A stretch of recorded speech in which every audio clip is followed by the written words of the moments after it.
gözələ eşkimi kazana şeirə qəzələ Könül verdim ben şeire kazana Belə bir gözələ eşkimi təzələ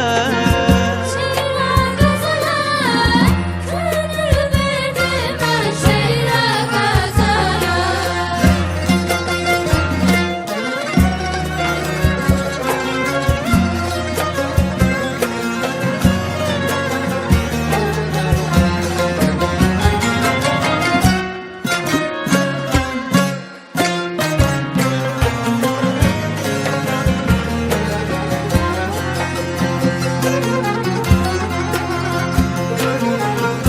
Eğer benden arın gezip dolaşsan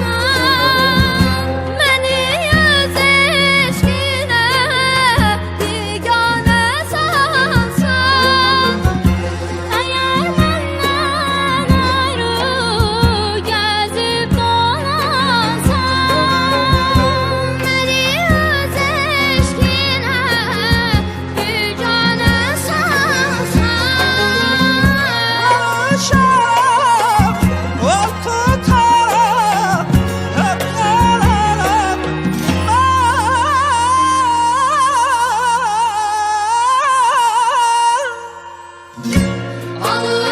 Alışaram, tutaram, ben yanaram ben Bunu da bilmərəm Sensiz ben gülmərəm Könlümü vermərəm Hiç kəsəmən könlümü vermərəm Onu da bilmərəm Sənsiz mən gülmərəm Könlümü vermərəm Hiç kəsəmən könlümü vermərəm Hiç kəsəmən könlümü vermərəm